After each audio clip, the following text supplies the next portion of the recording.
High বন্ধুরা, PT pro design চ্যানেলে আপনাকে স্বাগতম। আশা করি সবাই ভালো আছেন। আজকে আমরা দেখব যে প্রো জার্সি ডিজাইন কিভাবে করে। তো প্রথমে আমরা ইলাস্ট্রেটরে চলে যাই। ইলাস্ট্রেটরে আসার পরে এখান থেকে আমি সরাসরি ডেস্কটপ থেকে ইমেজটি সরাসরি এখানে নিয়ে আসলাম। আসার পরে এখানে এমবেড করে দিলাম।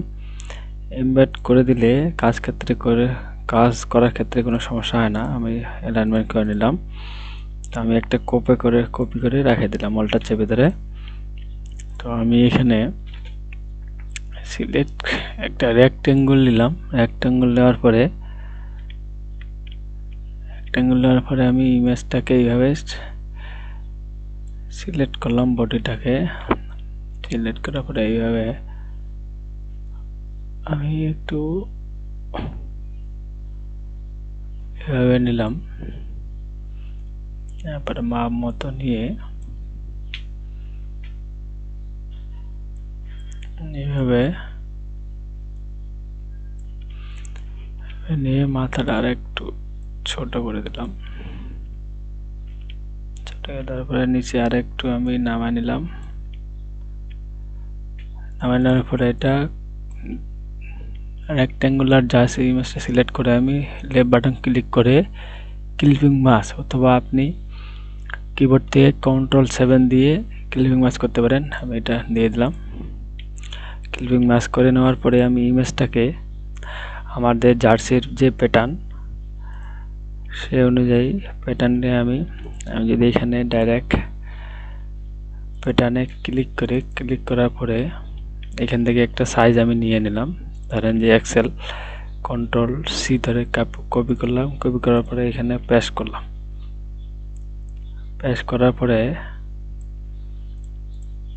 এখানে আনগ্রুপ করে নিলাম। আনগ্রুপ করার পরে যেহেতু আমাদের প্যাটার্ন সাইজ বড়, আমি একটু আর্টবোর্ডটা আর একটু বড় করে নিলাম। এইভাবে বড় করে নেওয়ার পরে অল্টা চাপে ধরে ছোট করে নিলাম। একটু ছোট করার পরে একদিকে রাখলাম। রাখার পরে আমি আমাদের প্যাটার্নের সাইজ কত আমি দেখব। এটা Ctrl+R দিয়ে রুলার নিলাম। রুলার নেওয়ার পরে লেফট বাটন ক্লিক করে ইঞ্চিতে নিলাম। ইঞ্চিতে নেওয়ার পরে প্যাটার্নের সাইজটা দেখলাম। ট্রান্সফর্মের যে প্যাটার্ন সাইজটা 22/32 আছে, আমি এটাকে 22/32 করে দিলাম। 22/32 করে দিলাম। 32 করে দেওয়ার পরে এটা অ্যালাইনমেন্ট করে সোজা নিয়ে নিলাম। নেওয়ার পরে এটা Ctrl+2 লক করে দিব, অথবা Ctrl+2 দিয়ে লক করে দিলাম, তাহলে সহজ হয়ে যাবে। Ctrl+2 দিয়ে লক করার পরে আমরা এখন ডিজাইনটি করব। প্রথমে আমরা পেন টুল নিলাম। নেওয়ার পরে ডিজাইনগুলো এখন করব আমরা। ডিজাইন করার আগে পেন টুল নিলাম। পেন টুল দিয়ে এখানে ক্লিক করলাম। ক্লিক করার পরে এখানে ক্লিক করলাম। অল্টার চাপে ধরে ড্র্যাগ করে সোজা করে নিলাম। এখানে Shift+X চাপে ধরে আমি স্ট্রোকে নিলাম কালারটা। তারপরে অল্টার চাপে ধরে এইভাবে স্মুথ ভাবে নিলাম। নেওয়ার পরে অল্টার চাপে ধরে ছোট বড় করতেছি। আমি এখানে সোজা করে চাপ দিলাম। চাপ দেওয়ার পরে অল্টার চাপে ধরে আমি সোজা করে এইভাবে ড্র্যাগ করে স্মুথ ভাবে বসাই দিলাম। তা আমাদের একটা বানালে দুইটাই হয়ে যাবে। আমি সোজা করে এইভাবে নিচে নামাই নিলাম। নামাই নেওয়ার পরে সোজা করে চাপ দিলাম। চাপ দেওয়ার পরে অল্টার চাপে ধরে এইভাবে স্মুথ ভাবে নিলাম। আবার এখানে সোজাভাবে চাপ দিলাম। চাপ দেওয়ার পরে অল্টার চাপে ধরে আমি সোজা করে নিলাম। তারপরে সোজাসুরি আবার ওই অ্যাঙ্কর পয়েন্টে চাপ দিলাম। অল্টার চাপে ধরে ড্র্যাগ করে আমি স্মুথ ভাবে পার থেকে নিয়ে নিলাম। এখন Shift+X চাপে আমি স্টক থেকে ফিল কালার নিলাম। নেওয়ার পরে এটা আমি লেফট বাটন ক্লিক করে ট্রান্সফর্মে এসে রিফ্লেক্ট করে দিলাম। রিফ্লেক্ট করে দিলে ভার্টিক্যাল থাকবে। রিভিউ করে দিলে ক্যান্সেল দিয়ে সিলেক্ট করে ট্রান্সফর্ম রিফ্লেক্ট করে দিয়ে কপি করার পরে আমি সোজা শিফট ধরে চাপি ধরে এইভাবে সোজা এইভাবে বসাই দিলাম। বসাই দেওয়ার পরে এটা আরেকটু আগায় দিলাম। দুইটাই আমরা পাথ ফাইন্ডারে এসে অ্যাড করে দেব।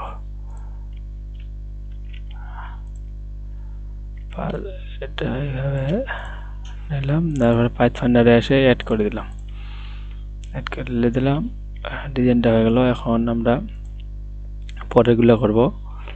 পরেরগুলো আমাদের এটা যেহেতু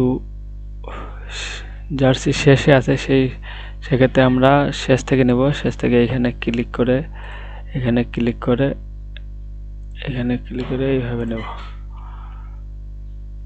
তারপরে এইখানে আরেকটা সাদা একটা আইকনের মতো আছে, এখানে ক্লিক করে এখানে নিলাম। নেওয়ার পরে তারপরে আমরা নিচের ডিজাইনটা করব। নিচের ডিজাইনটা আমরা এক পাশে ডিজাইন করে আরেক পাশে বসাই দিব রিফ্লেক্ট করে। তো আমরা সেক্ষেত্রে এই ডিজাইনটা করি। এই ডিজাইনটা এখানে পাতে ক্লিক করে দিলাম। দেওয়ার পরে এখানে শিফট অল্টার চাপে ধরে সোজা করে আমি আঁকে নিলাম। আঁকে নেওয়ার পরে এটা এইভাবে পাতে ক্লিক করে আমি অল্টার চাপে ধরে বসাই দিলাম। এখন আবার এখানে শিফট চাপে ধরে সোজা করে নিলাম। নেওয়ার পরে সোজা বসাই দিলাম। বসাই দেওয়ার পরে শিফট এক চাপে আমি স্ট্রোকের কালারটা নিলাম। স্ট্রোকে নেওয়ার পরে এটা সোজা এইভাবে স্মুথ ভাবে বসাই দিলাম। বসাই দেওয়ার পরে আমি সোজা একবারে নিচে একদম পাথে দিলাম। পাথে দেওয়ার পরে এটা রেক্টাঙ্গল দিয়ে এইভাবে আঁকে নিলাম। শিফট চাপে ধরে অ্যাঙ্কর পয়েন্টে শেষ করে দিলাম। আমি যখন ফিল কালারে আনি এটা আমাদের ডিজাইন হয়ে গেছে। এখন আমরা তারপরে ডিজাইনটা করব। এইখানে পাতে ক্লিক করলাম। ক্লিক করার পরে সোজা নিয়ে নিলাম উপরে, অল্টার চাপে ধরে এইভাবে নিলাম। স্ট্রোকের কালারটা নিলাম। এটাকে নেওয়ার পরে এইভাবে মাপ করে আমি নিলাম। নেওয়ার পরে এইখানে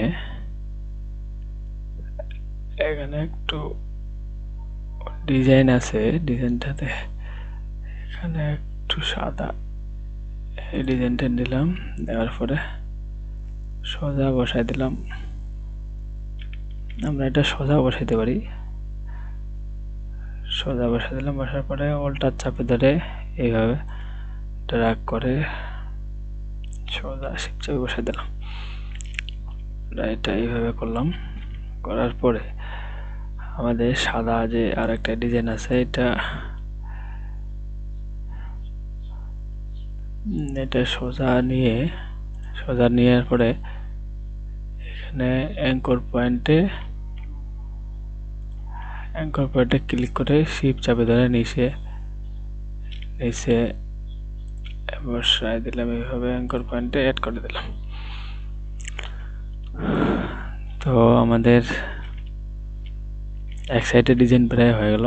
এখন আমরা যদি এটা কি কালার আছে, আইড্রোপার দিয়ে লাল দিয়ে দিলাম। এটা আছে আমাদের দুইটা আছে আমাদের সাদা কালার, সাদা দিয়ে দিলাম। এটা শিফট চাপে ধরে এটা সিলেক্ট করলাম। এই কালারটাও আছে আমার লাল, এটা আমি লাল দিয়ে দেই।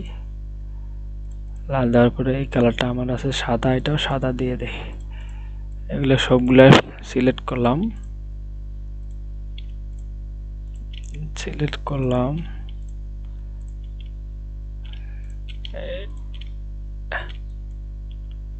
কন্ট্রোল জেড, এটা কন্ট্রোল জি দিলাম।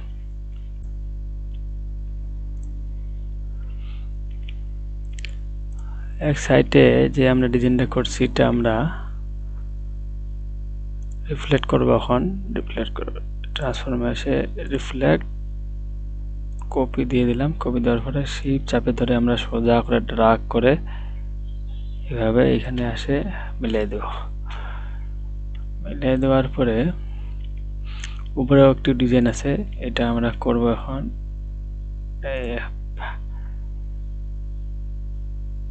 এভাবে আসে বলটা চাপে ধরে এভাবে স্মুথ ভাবে নিয়ে নিলাম। আবার এখানে চাপে ক্লিক করে এখানে ক্লিক করলাম, বলটা চাপে এইভাবে ড্র্যাগ করে সুন্দর করে ডিজাইনটা করে নিলাম। এখন আমাদের উপরে একটু ডিজাইন আছে হালকা, এই ডিজাইনটা এইভাবে আঁকে নিলাম আমি মাঝ বরাবর আইডিয়া করে। আইডিয়া করার পরে এইভাবে বলটা চাপে ধরে এইভাবে সোজা করে নিলাম। নেওয়ার পরে এঙ্গেল পয়েন্টে সিলেক্ট করলাম, বলটা চাপে ধরে এইভাবে সুন্দর করে ড্র্যাগ করে স্মুথভাবে মিলিয়ে নিলাম। তো আমরা এটা কালার আছে সাদা, তো আমি সাদা করার আগে আমি এটা আর এটা শিফট চাপে ধরে গ্রুপ করলাম। গ্রুপ করার পরে ট্রান্সফর্ম আসে রিফ্লেক্ট করে কপি করে নিলাম। কপি করার পরে শিফট চাপে ধরে এইভাবে সোজা করে ড্র্যাগ করে এনে এভাবে বসাই দিলাম। এইভাবে দুটা সিলেক্ট করে অ্যালাইনমেন্ট করে এটার উপরে করে নিলাম এইভাবে। তাহলে আমাদের অ্যালাইনমেন্ট করে নিলে আমাদের সোজা হয়ে গেল। কন্ট্রোল জি দিয়ে গ্রুপ, আর কালার আমি দিয়ে দিলাম লাল, লাল কালার দিয়ে দিলাম। তো এখন আমরা বৃত্তগুলো বাকি আছে আমাদের, এই বৃত্তগুলো করার জন্য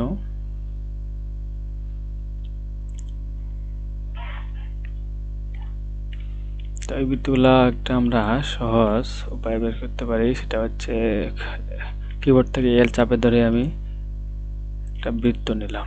নেওয়ার পরে এটা এইভাবে উপরে নিলাম, অলটা চাপে ধরে শিফট চাপে ধরে উপরে নিলাম, আর এটা একটু ছোট করে দিলাম হালকা, এটা আর ছোট করে দিলাম, এটা আরো হালকা একটু ছোট করে দিলাম। ছোট করে দেওয়ার পরে কয়টা আছে দেখি বৃত্ত, 1 2 3 4 5 6 7 8 9 10 11 12 আমরা সিলেক্ট করলাম। সিলেক্ট করার পরে অবজেক্টে ব্লেন্ডে আসার পরে মেক আমাদের বৃত্ত বেশি হয়ে গেছে, আমরা ব্লেন্ডে আসার পরে ব্যালেট অপশনে আসবো। আসার পরে স্পেসিফিক দিয়ে এখানে 10 করে দেব। 10 করে দেওয়ার পরে ওকে দেওয়ার পরে অবজেক্ট থেকে ব্লেন্ড করে মেক করে দেব। মেক করার পরে আমাদের প্রায় হয়ে গেছে। করার পরে আমি অবজেক্ট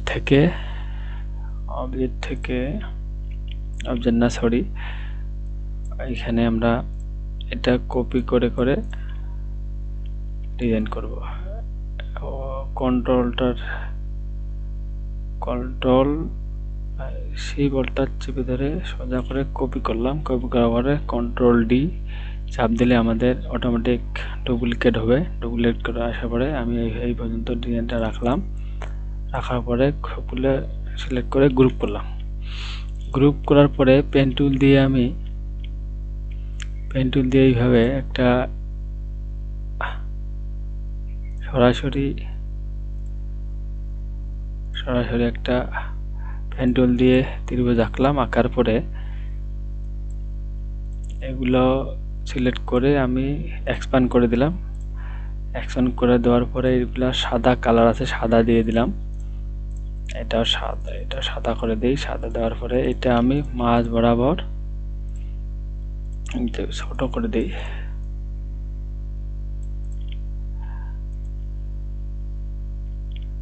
একটু সমানভাবে বড় করার পরে আমি এখানে বসাই দিলাম। বসাই দেওয়ার পরে সবগুলো সিলেক্ট করে কিবোর্ড এই লেফট বাটন ক্লিক করে মাউসের সরাসরি আমি বসায় দিলাম, ক্লিপিং মাস্ক করলাম। ক্লিপিং মাস্ক করার পরে আমরা এখানে এটা বসায় দিব এইভাবে।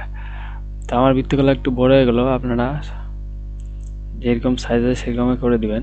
তো আমি এইখানে বসায় দিলাম। বসায় দেওয়ার পরে আমাদের ডিজাইন প্রায় কমপ্লিট। এখন আমরা পিছনের ব্যাকগ্রাউন্ডটা বসাবো। পিছনের ব্যাকগ্রাউন্ড বসানোর জন্য রেক্ট্যাঙ্গেলের সাইজ আমরা নিব প্যাটার্ন অনুযায়ী 22 বাই 32 নেওয়ার পরে আমি Ctrl+Alt+2 চাপে আনলক করে নিলাম। রেক্ট্যাঙ্গল আর ডিজাইনটা সিলেক্ট করে আমি অ্যালাইনমেন্ট করে নিলাম। ডিজাইনটা আমি পিছনে বসাই Ctrl+Z, আমি এটা অ্যারেঞ্জে আসে সেন্ড টু ব্যাক করে দেবো। সেন্ড টু ব্যাক করে দেওয়ার পরে এটা আমি Ctrl+3 দিয়ে হাইড করে রাখলাম। হাইড করে রাখার পিছনে যে ব্যাকগ্রাউন্ডটা আছে আমি এটা কালো করে দিলাম।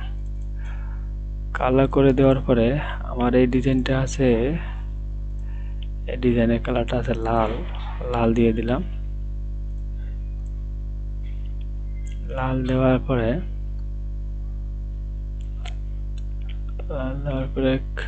আমাদের কাজ প্রায় কমপ্লিট। এখন আমরা এটা নিচেই আছে প্রায়, এটা যদি এইগুলা একটু নিচে আছে, নিচে দেব আমরা এটা। আর এটা শিফট কন্ট্রোল থার্ড ব্রেকের চাপ ধরে আমি পিছাই দিলাম।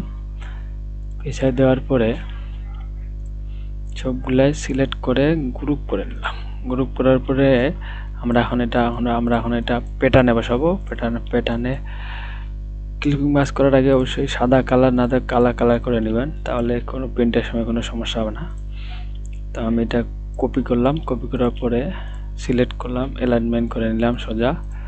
করার পরে অ্যারেঞ্জে যায় সেন্ড টু ব্যাক করে দিলাম। ব্যাক করার পরে Ctrl+7 দিয়ে ক্লিপিং মাস্ক করে দিলাম। তারপরে এটা অল্টার চাপে ধরে ক্লিক করলাম, ট্রান্সফর্মে আসে রিফ্লেক্ট করে দিলাম। পিছনের ডিজাইনটা সর্বদা আপনারা রিফ্লেক্ট করে বসাই দিবেন।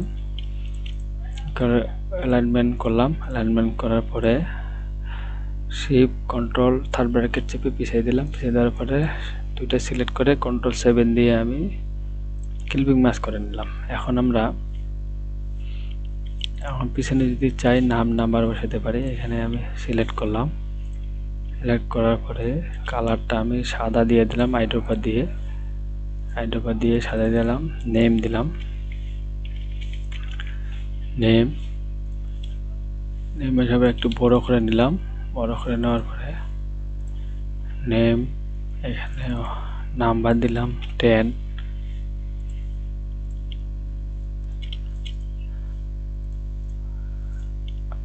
বসালাম, অ্যালাইনমেন্ট করে নিলাম। অ্যালাইনমেন্ট করার পরে এগুলা দিলাম আমি নেকজা ফন্ট ক্যারেক্টারে আসে এনি নেকজা ফন্টটা খুব ভালো। আমি এখানে বড় হাতের করে দিলাম। এটা একটু উল্টা চাপে ধরে একটু বড় করলাম সরাসরি এভাবে। তো আমরা যদি চাই এখানে আমাদের সামনে লোগো বসাতে পারি।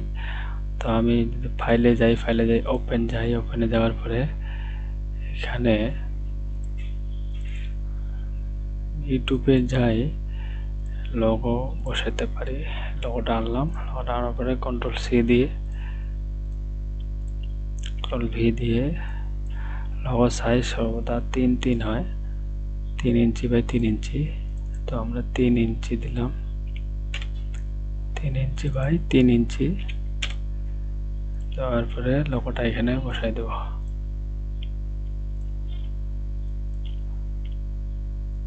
এখানে বসাই দেওয়ার পরে যদি সামনে কিছু লিখতে চান লিখতে পারেন। আমি স্টার দিলাম।